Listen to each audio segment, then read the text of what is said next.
the work session on historic properties. Probably some. Who is presenting?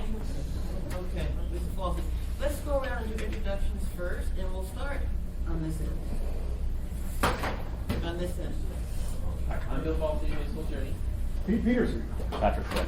Eric Croft. Tim Steele. Forrest Dunbar. Don't be very Jackson. Dick Training. John In Weddleton. the audience, please. Identify yourself. Bob Mitchell, Nebraska Association for Historic Preservation. Stephen Downey staff. Gerald Lewis, Historic Preservation Commission. Richard Martin, Anchorage Historic Preservation Commission. Susan Corbett, Anchorage Historic Preservation Commission. Barbara Kraft, Vegas Registry. Jim Potter. No. Ira Furman. Tyler Robinson, Cricket House. Barbara Jones, Municipal Clerk. Thank you. Mr. Falsey, you have the floor. Thank you, Madam Chair. We're in work session today to talk about the proposed Assembly Ordinance 2016-155, to include an act for Anchorage, a demolition delay ordinance. The history and the motivation is largely spelled out in the whereas clauses. This is something which is kind of a second look for the Assembly because we previously addressed this topic through an emergency ordinance. But to review the bidding, here is how we got here. The Historic Preservation Commission, of its own accord, had been looking at national models that have settled on something like a demolition delay process in which persons who own some kind of historic property, when they choose to demolish them, trigger some kind of public conversation before the demolition occurs. Over the summer, they had been working on a request to ask the Anchorage Assembly to adopt such an ordinance. As it turned out, we accelerated that process when circumstances required to make it more pressing for us to have something in place. The Assembly passed an emergency moratorium for 60 days to give us the breathing space to come up with this regular order ordinance. Is this in this packet? If so, which item? Or is this, I think it was introduced last time, so maybe it's not in that for us. It's coming for us. It is 14. Page 957. Okay, thank you. Sorry. That's okay. Please continue. So once the emergency ordinance was passed, the Historic Preservation Commission went back to work and toiled away coming up with a proposed regular order demolition delay ordinance, which they sent up to the administration for review. We took that and proposed what you now see as 2016-155. To give you a very high-level overview of what the ordinance would do, it would require a person it would apply only to a specific subset of properties, which are those in which the property has been actually listed on the National Register, those where the state historic preservation officer has determined that the property is eligible for listing, or those which are listed on as landmark to say within one of the planning documents which has been adopted by the Assembly. Within that defined universe, the person who wished to demolish or substantially alter one of those parcels, we had to make a slightly more fulsome application to the building official, which included a description of what they're planning to do. And then that would kick off a process where immediately the Historic Preservation Commission would take the first cut at whether the historical character of that building retains its integrity. If it doesn't, if it has lost its integrity, so there's not much to save or much to care about, then the demolition permit would just be issued in the regular course. The maximum delay, I think, would be something like 25 days. If the commission is of the view that the integrity has not yet been lost, there would be a public hearing, which we would say, public notice meeting, members of the Anchorage community, there is an application to demolish this historic structure. What do you think about that? Is this one worth having a bigger conversation about? At the end of that public hearing, the commission would then take a vote on whether to implement the demolition delay. The demolition delay would simply say for up to 180 days, the permit couldn't be issued. What happens during that time period? All that does is it creates a kind of a breathing space, an opportunity for folks to come out of the woodwork, propose alternative ideas, maybe do some wheeling and dealing. But that's it. And at the end of the 6 months, property could be demolished, the permit could be issued, or maybe someone could have negotiated some alternative resolution. So, where did this actually come from? The recommendation from the Historic Property Preservation Commission looked pretty significantly at a model ordinance which had been developed by the Connecticut Trust for Historic Preservation It included a couple additional bells and whistles that I will say did not make it into the version that is before the assembly now. So the commissions would also have included a concept of demolition by neglect, which is to say no one could allow a historic property to fall into disrepair. We had some concerns that was maybe more than anyone was interested in biting off at this time and a sort of a bigger ask of the assembly. They had specific recommendations that a parcel couldn't be used, for instance, as a parking lot for some amount of time after it had been demolished. We didn't forward that resolution on, that recommendation on in this draft. They had a provision that would have required a salvage strategy, so that if a historic property is being demolished, there need to be some additional requirements placed on the owner to figure out how and what parts of the historic property could be salvaged in some manner. Again, we were trying to keep this rather clean. And then there was also a pitch to allow the Historic Preservation Commission itself to expand the universe of properties that could be potentially subject to demolition delay ordinances. And we thought it was probably better to keep it to the narrow, known, defined universe of those which are no kidding listed, determined eligible by the state historic preservation officer, or already listed as landmarks this day. So what we had put before the assembly then is, I think, a rather skinny ordinance, which really is just designed to say if we have a real, no kidding, historic structure that is retaining some of its integrity, before it's delayed, before it's demolished, there needs to be a space, a mechanism to create a public conversation, see, can we come up with alternatives? Maybe we will, maybe we won't. At the end of the day, it doesn't prevent anyone from doing anything they're otherwise inclined to do with their property, but it does give everybody the chance to come up with alternatives. Thank you, Mr. Trainee. Mr. Vols, I don't see any taking in this ordinance. In other words, the person that has the property can't do anything for 180 days. So is there taking involved? Because there's opportunities they're going to lose. We don't think so. We've seen these demolition delay ordinances ubiquitously around in the lower 48, and we are not aware of any successful taking claims that have been brought against them, so we have a pretty high degree of confidence that we wouldn't be subject to that. Nothing in my circuit hole on that. Not to my knowledge. And your SE says there's no cost to private sector on this? I think the statement of economic effects that Senator Shudi says it's hard to estimate, but certainly there is some effect that is put on the property owner who ends up being in this conversation for 6 months. I don't know how to quantify that. I think that's right, that Shudi's statement said something. Shudi said approval of this ordinance should have no significant impact on the public sector. But Shudi is a community employee. I wonder what the public thinks about it, or owns the property. Anyway, thank you, Madam Chair. Thank you, Mr. Trainee. Mr. Weddleton? A couple, one relates to others, but one is you have a long definition of demolition in here, and it has things in there that we don't normally think of as demolition, like tear down an interior wall and some things like that. That's not generally considered. By that refers on the street, but demolition means tear the thing down. Is that typical definition for other municipal actions like that?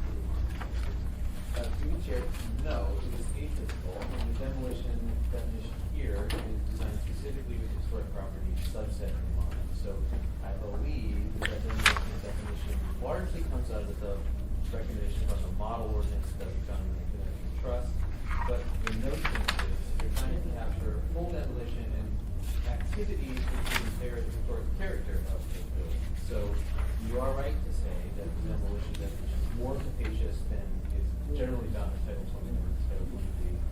That was intentional because we didn't want, for instance, someone to be able to destroy the entire interior of the Oscar Anderson house without anyone having any kind of process.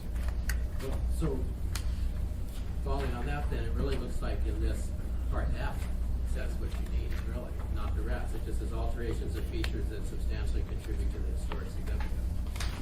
And that's the core issue, really. And through the chair, F, I think, was our addition to the A through E, as I recall, that's in the model ordinance. So I'm open to the notion that maybe we could collapse in or remove A through E with just F. I don't want to think through that, but I think Let that them know in Connecticut or wherever. So, can I continue? How many buildings are we looking at here, potentially? ask Christine Bennell, our municipal historic preservation officer, to tell me that answer, but it is around, well, I'll let her answer this. Through the chair, there's around 30 buildings, 31, that are actually listed on the National Register, and there's around 130 that have been found eligible. Many of those are on J-Bear, and then the land wants to say, I don't think we counted those. But it's the small version. Yeah. Not Okay, so a relatively few, especially the initial 31 is the key thing. Because I look at this, so someone goes in for a demo permit, maybe to knock down, take out a window, replace the windows, do something fairly minor, and then all of a sudden they figure, no, you have to wait till the commission meets, which could be 2 weeks minimum for notice or something. And then they make a decision and say, okay, you have to wait 6 months to do something fairly simple, which may not even have anything to do with the historic values of the building. That's a long time. 6 months could mean you don't do anything this year, you're stuck. That is a big deal for somebody got a property that bought it not intending for this to happen. So we put a huge burden on them, and with only 31, maybe the commission could just start picking them off and go talk to the property owners and say, hey, these are our concerns, and kind of deal with them, or why not work through that now? And then it's a fair, you just negotiate with the property owners instead of, this is a heavy-handed government doing something. It could be really tough for a homeowner or a property owner. So we're definitely open to thoughts and amendments to make this less onerous. I think there are safety hatches built in now for alterations that are necessary for health and safety. If there is a class of minor alterations that do not inherit the historic character, I don't think this is really intended to sweep those up. If it isn't sweeping those up, then we would be open to some kind of amendment. I think the alternative of saying maybe we shouldn't even have a demolition waivers, but we should instead start proactively walking down the list. My sense is that there are many properties that are currently listed or determined to be eligible for listing, which no one has any intention of doing anything to, so it would be a lot of work, which is not a lot of necessity. Whereas there may be a smaller subset of properties where there very well could be a motion to make significant changes, and this ordinance would be well tailored to say, we'll force a big conversation and a lot of municipal resources to be expended if and only if there really is some strong desire from someone to alter the status quo. Certainly. So have you contacted those 31 things and let them know about this? And it's been important for Tuesday. Thank you, Mr. Littleton. Mr. Flynn? Well, Mr. Falsey, based on your comments, I think it sounds like for the, I guess the motivation behind moving it forward and more quickly was concerns about the 4th Avenue Theater, but because it's not on the historic register, this doesn't affect that. Is that correct? Yes and no.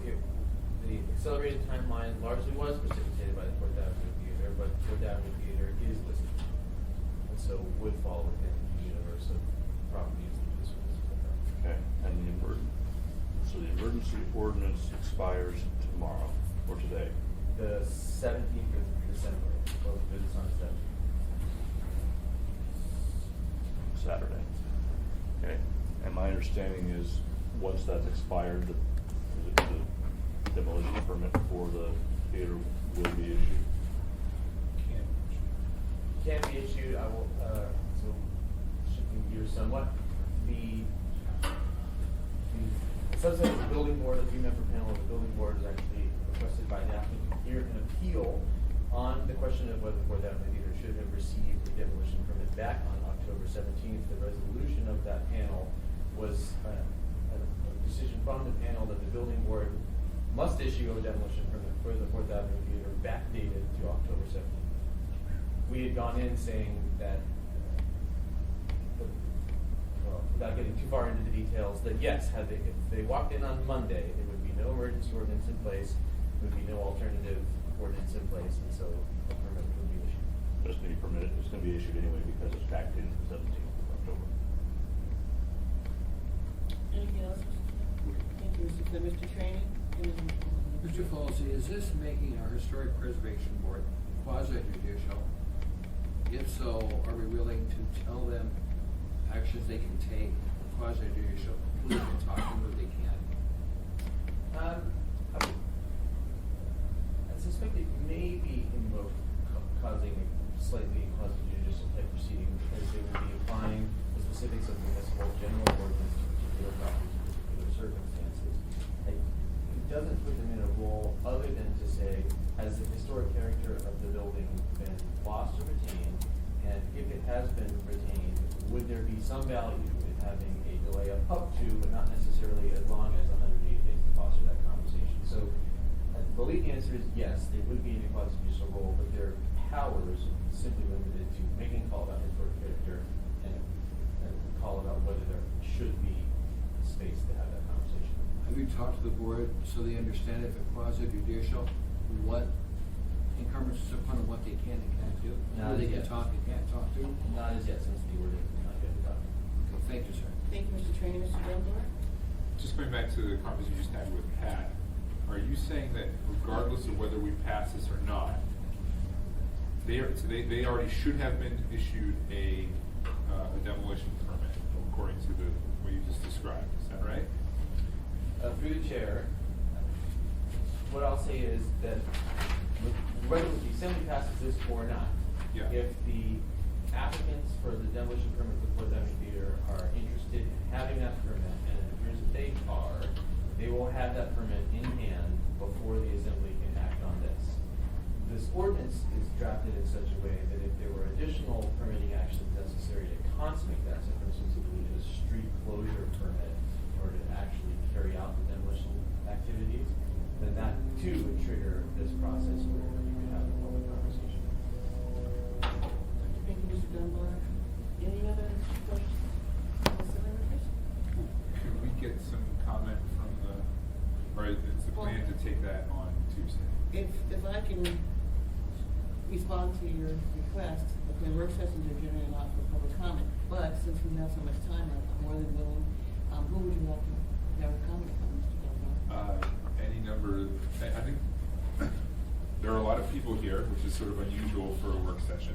I'd like to hear someone from the Historic Preservation Committee, and then perhaps Mr. Robinson or anyone else, a developer that has thoughts on this, Thank in you. the interest of reducing public testimony a little bit on Tuesday. Thank you, Mr. Dunbar, I appreciate that. Would anybody like to make a comment? Please, say your name, please. And why don't you come up front and Take the chair here and just sit up here so we can see you, hear you. There you go. Thank you. My name is Deborah Corbett, and I am the chair of the Historic Preservation Commission. And, excuse me, just a little, if I could add to the background that Mr. Folsey gave you on the demolition delay. This was originally intended to be a part of the municipal-wide historic preservation plan that we were charged with creating.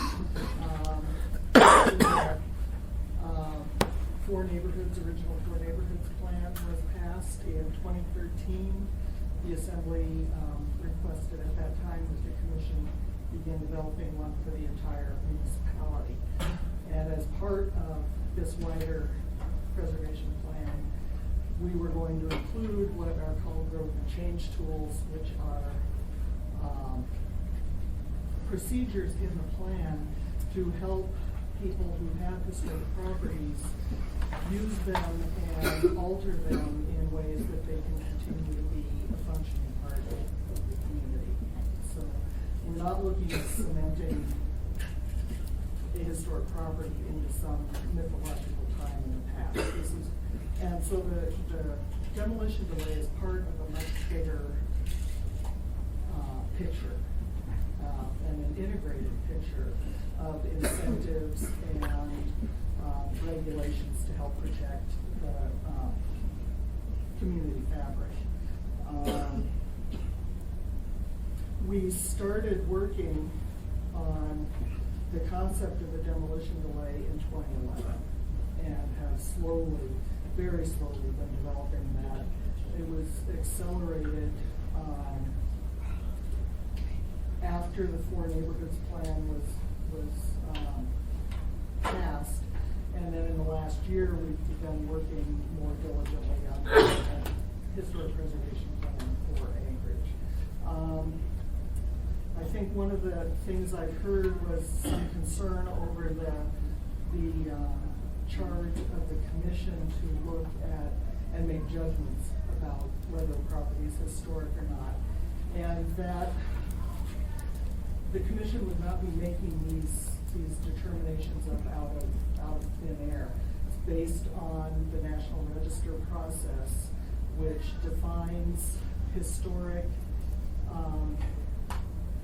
significance. So a property has to be significant, it has to meet established criteria for why that property is important. But a property also has to meet integrity, and this is where people get a little nervous about historic preservation. What does integrity mean for a historic property? And basically, in one or two sentences, integrity is the ability of a historic property to convey its importance. So if you have a pile of rubble in a vacant lot, that can't convey any kind of significance. But if a building or a property is significant because of its architectural features, what the commission would be looking at is, are those architectural features still there? Is it on the National Register because it epitomized some grand architectural design or an architect's vision, and the commission would look at whether that building still was able to retain that. If it was listed for whatever reason, and then you look at the criteria that make it eligible, significant for that reason, and then you look at the aspects of integrity that would convey that significance. So does it look the way it did when it was deemed historically important? Does it still have obvious features that convey its historic values and significance? So the commission would not be making up, well, we really like this little house, so we're going to say it's significant. And these criteria that integrity are well established in law. Thank you very much. Mr. Steele, you had a comment before I ask anybody else to speak? To Mr. Falsey, we all have in mind a piece of property that probably fits the criteria that's at risk. And I'm just wondering, is the city, municipality have discussions with the owner in that regard in terms of protection? Jim, my understanding is yes, although I haven't been personally plugged into those conversations. I just ongoing. Yeah, I was wondering if there's a risk, an imminent risk that we need to address this. Well, so again, through the chair, what I can report, that's to the Fourth Avenue Theater specifically, there was this building board appeal recently about whether there should be a demolition permit issued for the building. It remains our position that it's not necessary for the owners to have that permit for any purpose of precluding a municipal enforcement action.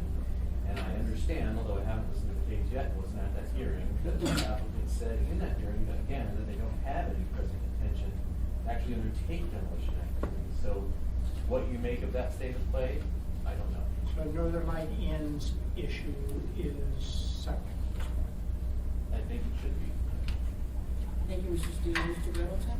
Can I speak to Mr. Steele's question specifically, Madam Chair? Certainly, Mr. Quinn, if you don't mind. I don't want to speak for anybody else. Mr. Starr and I met with the Fang family again on Tuesday. They conveyed that exact sentiment. There's no intent to demolish the Fourth Avenue Theater. I don't know if Mr. Fang is here. I don't know if you wish to add to that, sir. I don't want to put words into your mouth. But they do feel they need the permit so that they can proceed with some basic maintenance. A new boiler, I believe, is specifically raised as an issue, and potentially commence the preservation process before features that are of historic nature are damaged due to the lack of integrity of the structure. Thank you, Mr. Flynn. Mr. Levinson? So if this were passed and then someone came with a demo permit and a couple weeks later came to your commission, you looked at it, you would, so what would your process be? And then it creates potentially a 6-month hold. What could happen in that 6 months that would help? Well, what we're actually anticipating that 99% of the things that would come to the commission would get that initial review. Does it have integrity? Does it still retain its historic significance or ability to convey the historic significance? And we actually believe that most of the things that would come to us would be determined very quickly, that there would be no reason for the delay. So in the very few that would potentially need a delay, what we're hoping for would be able to sit down with the owners, hear what they have to say, maybe make some suggestions on ways they could preserve some of the historic fabric, and then the project would proceed. And we are very well aware that in a number of cases, there would be no reason to save the building, or that there would not be the resources or the potential to save a property that's historic. It's just a way to give us a little time to maybe work with the owners to see if there are some alternatives that have not been considered. So, but you're doing a historic plan or some we're doing a historic plan for the city. Would that involve going through each of these 30 plus, so 160 or so buildings and make that determination now?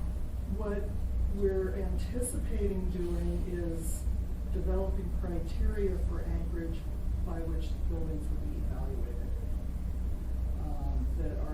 that are based on the national register criteria that we're currently using, but modifying them to be more applicable to Anchorage.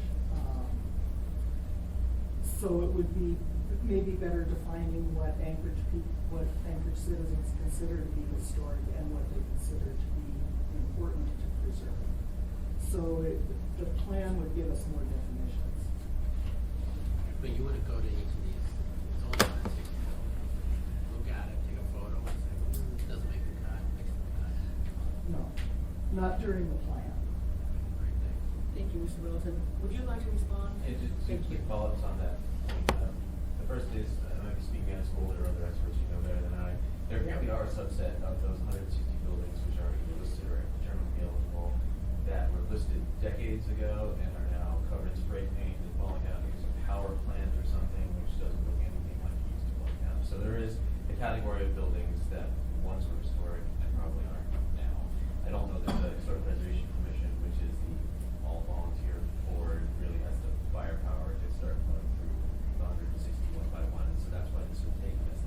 The second is just on the particular point of the scope of this ordinance. It remains somewhat mystifying to us, the explanation that you would need a demolition permit to, for instance, replace a boiler or do some interior maintenance work, because as we understand it, you don't need a demolition permit to do that kind of work. So most properties, if the Oscar Anderson house wants to replace its boiler or do some blank work, are never going to fall into this, even though it is a historic property, because you don't need a demolition permit to conduct those activities. So there may be some slippage in everyone's understanding of what the demolition permit is designed to be required for. Thank you, Mr. Folsey. Mr. Dunbar? Just a real quick question, Bill. I think you just answered it with regard to the power plant, perhaps not. Do public buildings fall in this as well? And would we be triggering this process too? Like, let's say we want to remodel East High School, for example, or an old fire station. Would we have to go through this process as a city as well? Chair, I think I want to solicit Christine, but the answer is yes. The chair, yes. Yes, I've been through it. So, okay, I mean, that's sort of interesting, right? I mean, it's, I guess I have to figure out which of our elementary schools, for example, are considered to be historic buildings. If you're 50 years old, you're historic. That makes about half the assembly historic. Anything else? Too much of that. Thank you, Mr. Dunbar. Mr. Steele? Yeah, good points in terms of how we deal with historic structures going forward. I have, as everybody knows, one particular property, but there are other properties too. In terms of having criteria to go through, it's appropriate to do it. If we put it in code, we need to be willing to abide by it. Otherwise, we should put it in code. Thank you. Thank you, Mr. Steele. Would anyone else like to make a comment? Anything to say? Please state your name, sir. And what we're going to do is give you 3 minutes if we were at a public hearing. So, thank you very much. My name is Joe Fang. I'm the, as you all know, the owner of the Fifth Avenue Theater. And I understand this ordinance was accelerated basically by our decision to take out a demo permit on the Fourth Avenue Theater. So the first thing I want to do is assure everybody, as Mr. Flynn stated before, we have no intention of demolishing the Fourth Avenue Theater in the near future. So I urge you, just shelve this ordinance right now because it's so full of holes, so full of deficiencies, and there's no urgency to do this. It's Christmas time. You need to think this thing through before you pass an ordinance like this. I'll just point out some very obvious deficiencies in this ordinance. You stated that emergency repairs don't fall in this category, and I would debate that issue because there are a lot of emergency deficiencies. Just replacing a boiler, very simple. You said you don't need a permit to do that, and I would say you do need a permit to do that because you're going to have to demolish some of the insides in order to move the boiler up. Okay, that's going to kind of demolish or interfere with the historical significance of the building. Now, in this case, the Fourth Avenue Theater, a number of you have been through the building. As you know, there's nothing in there that's really worth saving. What we're trying to do is to salvage whatever we can salvage. The stairs are falling apart. They're all dry rotted out.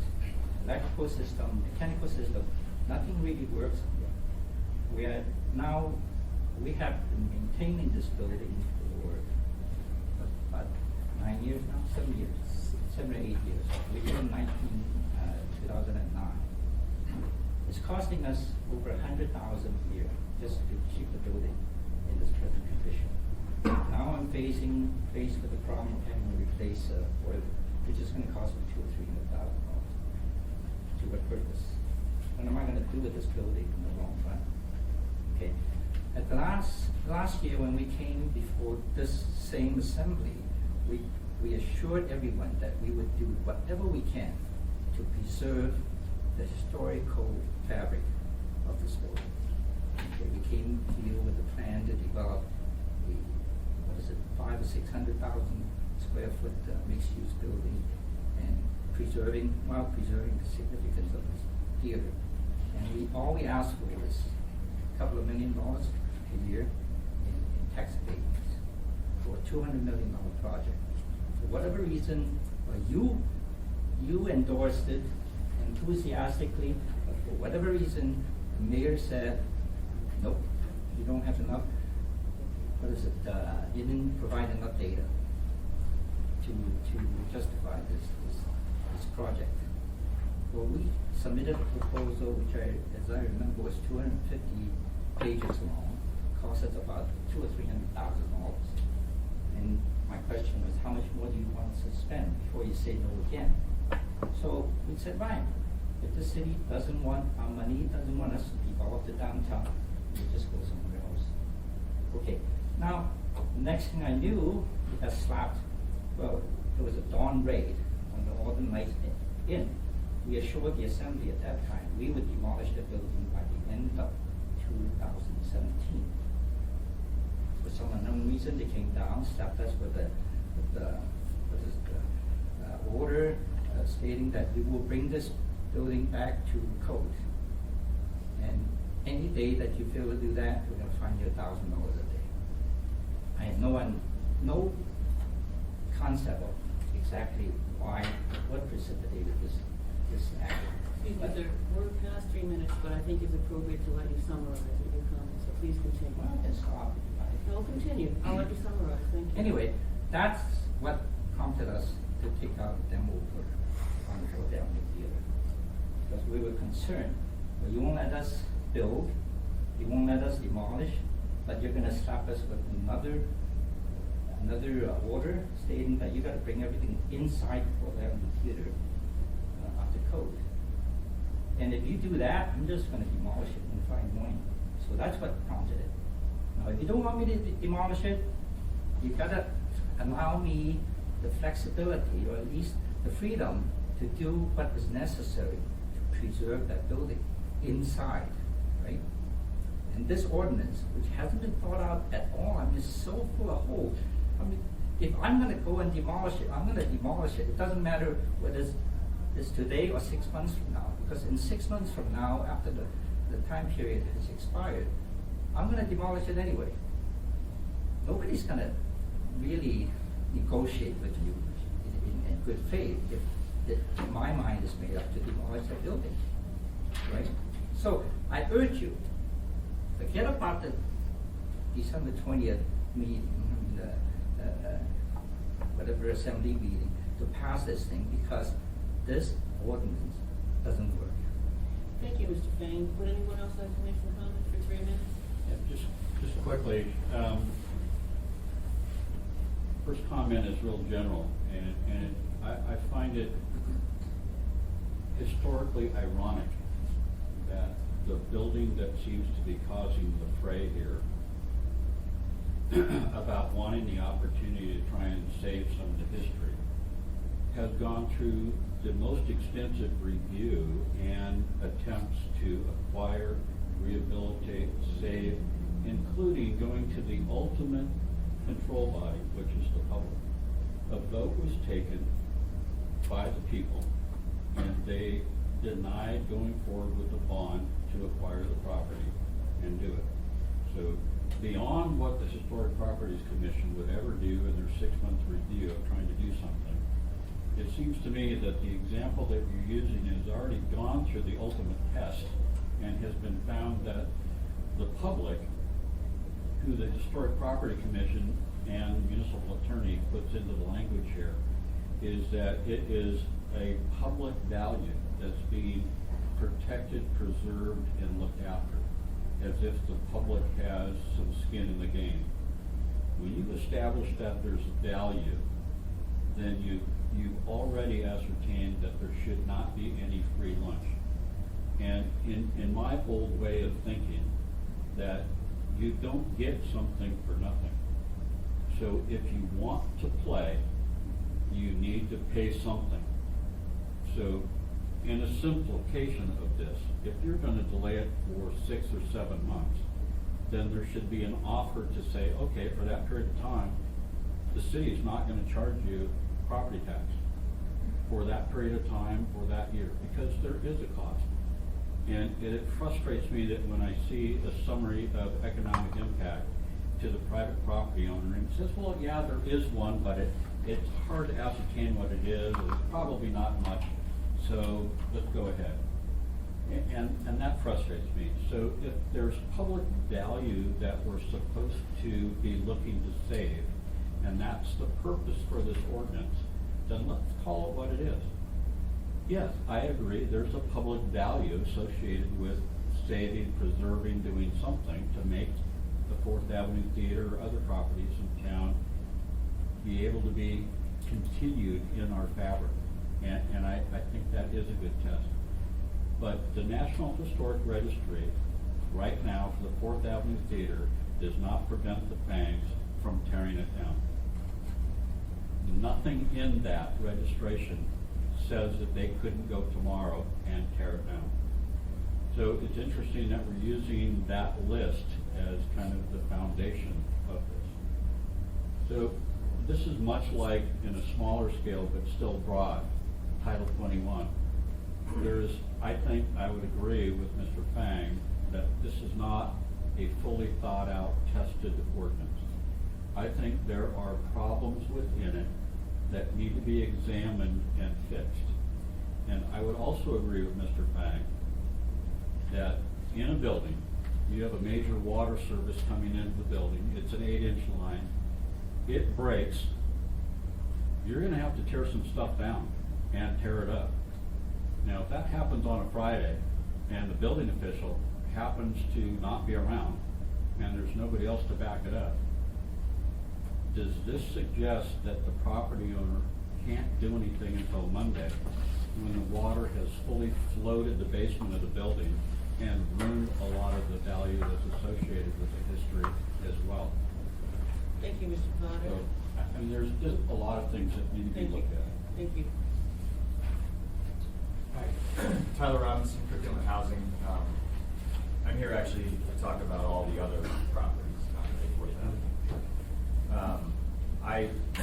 As you all know, we buy a lot of properties. We've actually demolished hundreds of properties in Mountain View and other places over the years, and also have some commercial properties in our corridors that by their date alone are potentially historic. To say nothing of the fact that the way that they were built and the form is in a way inconsistent with a lot of what our comprehensive plans state we actually want to have along those corridors. I'm not against historic preservation. I'm trying to understand the implications to whether it's a nonprofit or a private developer looking to do redevelopment work in our community. The sort of 130, 160 properties, if you will, that I heard is a current number. And I think the question that I would have is how many other properties are out there that are potentially eligible for that listing? That's the universe today. That universe potentially is a lot bigger. And that's fine, but we need to understand what the implications are as well as what the workload is by a Historic Preservation Commission, a volunteer organization, or whether or not they can get through a number. And by however many historic preservation plans we start doing, then you start to classify more and more potential landmarks for our National Register. That's fine, but again, let's not limit it to 160 properties.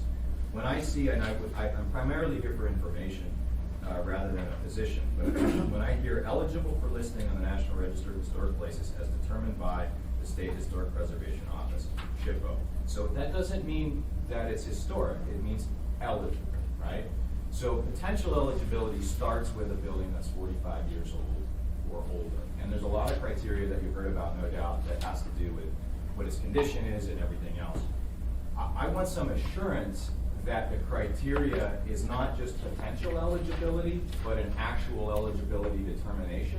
Because if that's not done clearly, you've now captured in the net anything that's 45 years or older, including potentially a mobile home. I mean, lots of things that we would all with a straight face sort of say, no, that's not really gonna be on the National Register. So my concern is more about what could be and what we're capturing in the net. And I'm telling you, a delay of even 30 days can sometimes be difficult, but 6 months when you are also trying to line up platting processes and rezoning processes and all of this other stuff when you're assembling parcels is a significant delay. And I just want to make sure that we're not catching a whole bunch of other unintended properties by trying to really preserve 30 or 15 or 10 or whatever it is in our community.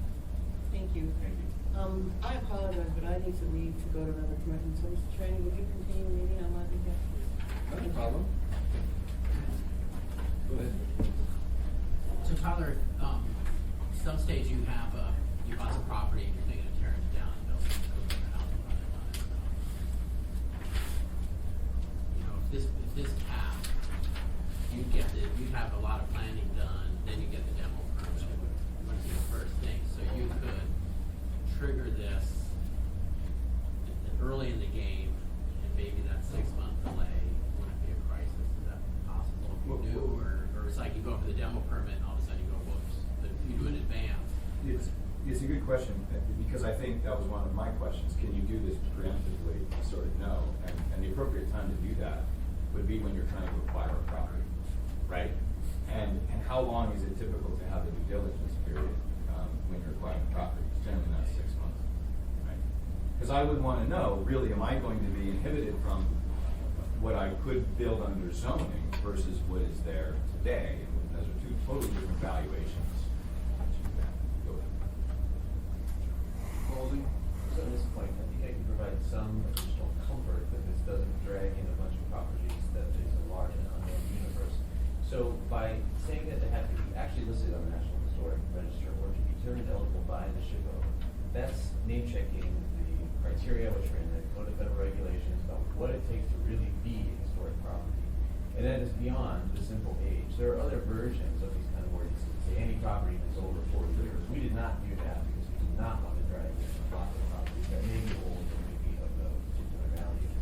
The SHPO's eligibility determination, as I understand it, and I can again defer to the real experts here on the commission or to our municipal preservation officer.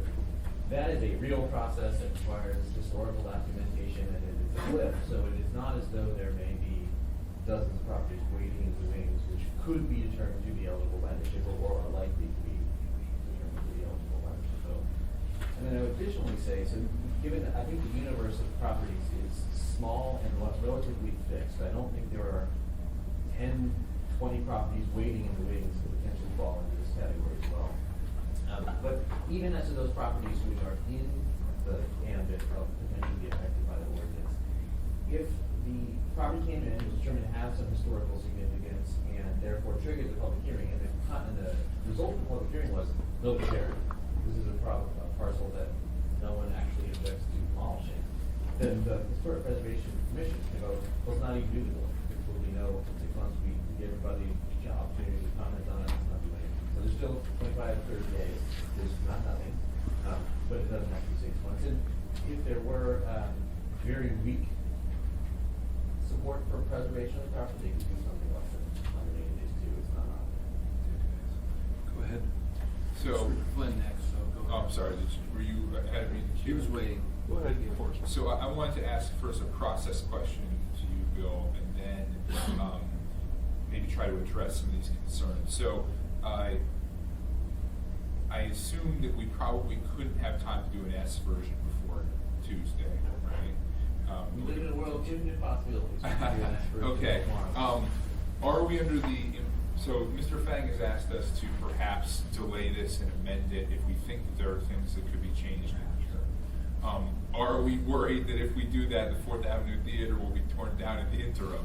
Or does it sort of not matter because what you said before about the permits already having to be issued?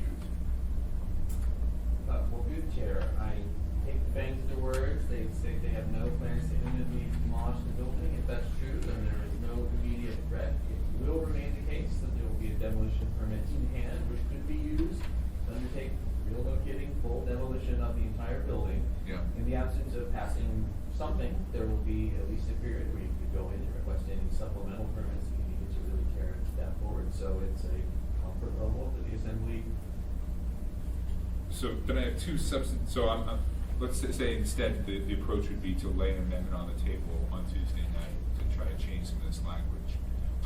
I guess I have two substantive questions there. That the first is going to Mr. Fang's point about replacing a boiler. And I'm reading this intentions and limitations 23-115-020. Is that the only emergency language that's in there for the property owners, or is there more that I'm not seeing? Because it does seem like the way it's written now, it isn't clear to me that ordinary maintenance within the building is exempt. You know, I'm not sure how you would fit a boiler, replacing a boiler into that language. This is through the chair. You have both the O2O limitations, which is currently written to say it's not designed to prevent ordinary maintenance or repair of exterior features, et cetera, et cetera.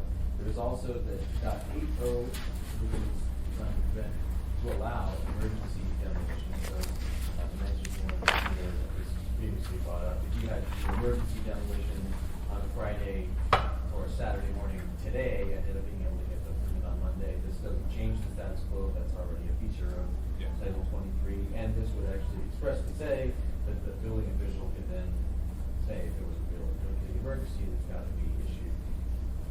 There could potentially be some clarifying tweak to the definition of demolition itself, which says demolition is really only talking about this small subset of activities, which would not incorporate boiler replacement, et cetera. Right, 'cause I think what they're talking about is more repair and maintenance, that's how they would phrase it. So maybe we've written demolition to be broad and accidentally took in repair and maintenance. If there's some way that we can be clear that replacing a boiler, for example, would not be hampered in any way by this ordinance, I'd like to do so.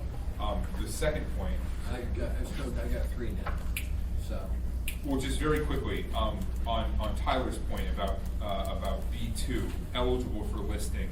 And I think what you were saying, Mr. Falsey, is that this language implies that the SHPO had to have actually gone through that process already. So if somebody applied for demolition permit, the SHPO then couldn't come in and say, oh no, let me go determine this is eligible. They need to already have done so.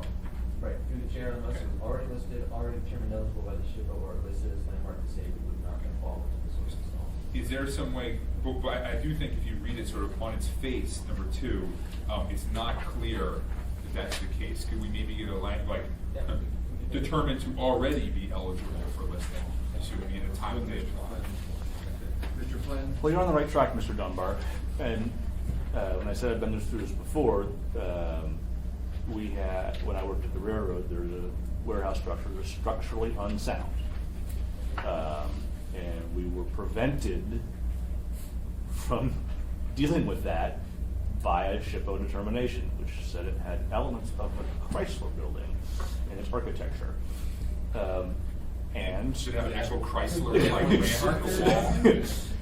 and that was later the subject of an emergency response when the heat tape that was supporting, what was keeping a drain from freezing, strained, shorted, and required half of AFD to show up. So there's risk. And the idea that SHPO is going to be the determining factor is not a comfort to me. I mean, we had bridge work delayed for years dealing with these requirements. So you got to be real careful about how you define this stuff. So, Mr. Dunbar, you're on the right track. You know, a pre-made determination maybe I could live with, but a potential determination I really struggle with. Thank you, sir. Mr. Littleton? Do yours first, and I'll. Okay, mine's a pretty quick one, actually. I just, and Mr. Potter brought this up, but it seems to me in going through all this, that to have an old historic potentially building is a real drag, if you would not want them anyway. And then we add these burdens. Is there some way to say, if you agree to these kinds of restrictions, you get 10% off on your property tax? Through the chair, potentially. My understanding is there are already federal tax incentives for being a listed property. At the municipal level, we are constrained by state law, but the state law does allow us to have deteriorated property tax exemptions and economic development property tax exemptions. Neither of those has been brought forward in municipal code to provide any particular local incentive for historic designation. But I don't think there's any reason why the deteriorated property tax exemption couldn't have special rules for historic properties. Without talking out of school too much, we, and maybe this gets back to something I wanted to make sure that I got in before we ended, we would very much like to re-engage with the things on 4th Avenue specifically, and I think our experience of our current code has proven that it is cumbersome. And that is, I think, one of the threads of the conversation that we would like to seriously take a hard look at. I'm gonna go, just a couple more few nods. Bill, could you take a look at the question of quasi-judicial? Because if that does apply, I wanna make sure that the board knows what they're getting into if we put them in a quasi-judicial review. Who wants to address this? Come to the chair. You got 3 minutes. All right, crap. You can come up next. So, the things I want to point out, Bill, are in 23-115-090. First of all, there's an issue with obligation to let any interested persons into the building at any point in time during that 180-day delay. Any interested person can be read pretty broadly, and there's no requirement for them to have to provide insurance or bonding or anything like that. We just sort of open the doors and let people wander through. I don't know how many people would want their private home where they'd open the door and let people wander through. Secondarily, there's a requirement for, to give due consideration. I think both the city and the private property owners, if they go through the whole discussion at the end of the 180 days and agree to do 3 things, we open ourselves up to challenge from other disgruntled parties who thought you should have agreed to do 4 and file some kind of action because they happen to have too much money, challenging whether you gave appropriate due consideration to things. And third, I think if there's only 160 or whatever it is properties that are impacted by this currently, really, you should have sent some public notice to each of those owners so that they understood what you were doing to them. So, Jim, you have a question for her? No, I don't. I just have a statement of fact that I want to make. Let me get this gentleman done, then I'll come down to you. Go ahead, sir. Yeah, my name is General Lewis. I'm with the Historic Preservation Committee. And just want to address a few concerns that are going across here. And first off, let me explain. My background, I work with the National Park Service. And previously, I worked at the SHPO. So I understand where Mr. Flynn is coming from with the concern about some of the ridiculousness of this, what's the Section 106 process, which is the federal process for considering what federal agencies do with privileges. So, I mean, I understand that. It's cumbersome. It is. And that's not what we're looking for. We're looking for something on a much smaller scale. I mean, we've got like 30 buildings. And we're going to 31, Christine, I think is what you said. And the gentleman's concerned about, us bringing in this huge number of buildings. I mean, with the National Register, there's already a set process, a set criteria for looking at buildings. You're not going to be bringing in whole subdivisions. You're not going to be bringing in all the downtown area. You're going to be bringing in a very small set of property. I think right now, the most recently we did the District 13.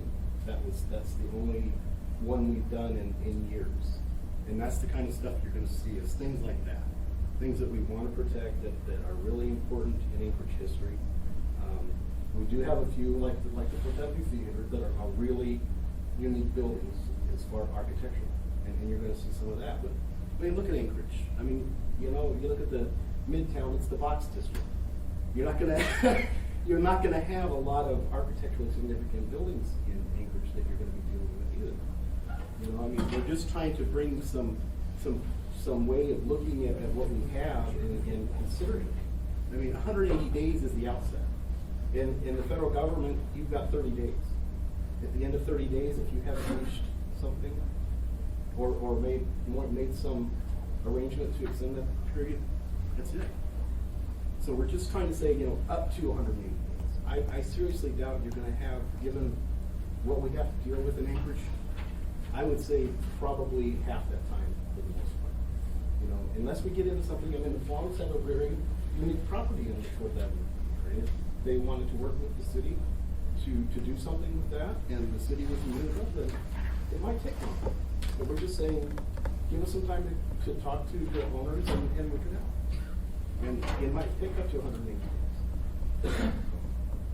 We're not looking at saying, no, can't do it. I mean, that does happen with Section 106. It has. I recognize that. It does happen at the federal level. But we're not seeking that at the city. Thank you, sir. Thank you. Mr. Steele, last comment for... Yeah, in my mind, this is a protective ordinance, and I understand that. And I think it's necessary, unfortunately. I went through the Fourth Avenue Theater. I've been in Anchorage a long time, but I haven't been in Anchorage that long. And I empathize with the Pang family in terms of what they're going through, because it's got to be nuts from certain points of view. When I went through the theater, I thought things of value with the frescoes, the wood carvings, as well as the lobby and the facade. And in my mind, having done some building in my day, I think it would be a valuable asset to anything that went on that property. To save the facade and the lobby at least for a tourist attraction. I mean, you know, you could market it to have people coming in, and I know he talked about it one time, a marketplace kind of theme. It would just seem to me it would be an attraction, and that portion of it should be saved. It's unrealistic unless we allow it a lot of tax breaks and maybe some subsidies to completely bring it back to what it was in the past. You never will, but I think it's valuable. I think it needs to be saved. And if this is the only thing we've got